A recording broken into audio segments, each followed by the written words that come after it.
Hi hello friends, welcome back to GJ movie updates. Toxic movie చూడడం జరిగింది. అందరూ చెప్పినంత బ్యాడ్ కాదేమో అనిపిస్తుంది. ఈ మూవీ పైన నా రివ్యూ ఏంటో చూసేద్దాం. చూసే ముందు ప్లీజ్ సబ్స్క్రైబ్ చేసి నన్ను ఎంకరేజ్ చేయండి. ఈ మూవీ చూసాక నా ఆనెస్ట్ ఫీలింగ్ ఏంటంటే, ఇది ఒక నార్మల్ కమర్షియల్ మూవీ అయితే మాత్రం కాదు. యష్ కోసం భారీ ఎక్స్పెక్టేషన్స్ తో వెళ్ళిన నాకు ఫస్ట్ థింగ్ గుర్తొచ్చింది, విజువల్స్ మాత్రం నెక్స్ట్ లెవెల్. ముందుగా యష్ గురించి మాట్లాడాలి. ఈ సినిమాలో యష్ క్యారెక్టర్ కేవలం మాస్ హీరోగా కాకుండా ఎమోషనల్ యాంగిల్ తో కూడా రాయడానికి ట్రై చేశారు. ముఖ్యంగా ఎమోషనల్ పోర్షన్స్ లో యష్ పర్ఫార్మెన్స్ చాలా బాగా అనిపించింది. యాక్షన్ సీన్స్ లో ఆయన స్క్రీన్ ప్రెసెన్స్ గురించి ప్రత్యేకంగా చెప్పాల్సిన అవసరం లేదు. థియేటర్ లో గోల్ చేసి పడేశారు. ఇక టాక్సిక్ లో నాకు అన్నిటికంటే ఎక్కువగా నచ్చిన విషయం ఏంటంటే technical presentation, cinematography, BGM, colour grading, lighting. ఈ నాలుగు కలిసి ఒక హాలీవుడ్ టైప్ యూజువల్ ఫీల్ తీసుకొచ్చాయి. Especially post independence backdrop లో వచ్చే sets, production design, costume visuals చూస్తుంటే మన ఇండియన్ సినిమా రేంజ్ ని ఇంకో లెవెల్ కి తీసుకెళ్తాయని అనిపించింది. ఇంకో ఇంట్రెస్టింగ్ ఆస్పెక్ట్ ఏంటంటే సినిమాలో ఆల్మోస్ట్ ప్రతి క్యారెక్టర్ కి ఒక ఎమోషన్ ఉంది. వాళ్ళ స్టోరీస్, కాన్ఫ్లిక్ట్స్ అన్ని సంహో యష్ క్యారెక్టర్ చుట్టూనే కనెక్ట్ అవుతాయి. ఫిమేల్ క్యారెక్టర్స్ కూడా కేవలం గ్లామర్ కోసమే పెట్టినట్టు కాకుండా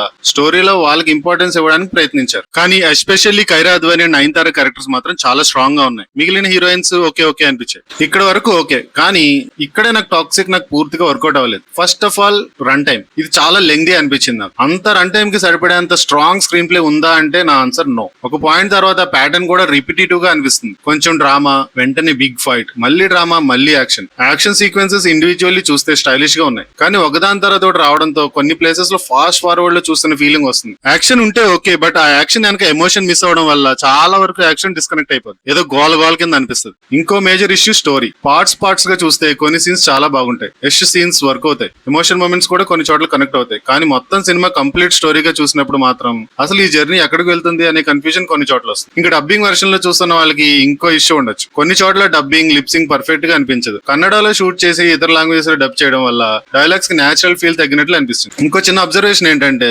బియర్డ్ లేకుండా యాక్షన్ చూసినప్పుడల్లా మొదట అసలు యాషేనా అనిపించింది. అంత కొత్తగా కనిపిస్తాడు. అలాగే మూవీస్ కి ఏ సర్టిఫికేట్ రావడానికి కారణం అయ్యేంత అడల్ట్ కంటెంట్, బోల్డ్ సీన్స్ కూడా ఉన్నాయి. సో ఫైనల్లీ టాక్సిక్ లో కంటెంట్ కంటే ప్రెజెంటేషన్ చాలా స్ట్రాంగ్. ఫైనల్ వెర్డిక్ట్ ఏంటంటే Yash performance strong, screen presence super, cinematography, production design, lighting top notch, action visually impressive. కానీ రన్ టైం ఎక్కువ, స్క్రీన్ ప్లే అన్ఈవెన్, స్టోరీలో complete emotion connect కావడం చాలా కష్టం. నాకు అనిపించింది ఏంటంటే టాక్సిక్ అంత డిజాస్టర్ కాదు, అలాగని మాస్టర్ పీస్ కూడా కాదు. యష్ ఫ్యాన్స్ అయితే డెఫినెట్లీ థియేటర్ ఎక్స్పీరియన్స్ ట్రై చేయొచ్చు. కానీ కేజీఎఫ్ రేంజ్ లో ఇంకో సాలిడ్ స్టోరీ ఎక్స్పెక్ట్ చేసి వెళ్తే మాత్రం ఎక్స్పెక్టేషన్స్ కొంచెం కంట్రోల్ లో పెట్టు. మరి ఈ మూవీ పైన మీ ఒపీనియన్ అంటే ప్లీజ్ కమెంట్ చేసి చెప్పండి. వీడియో వస్తే please like, share and subscribe. Thank you.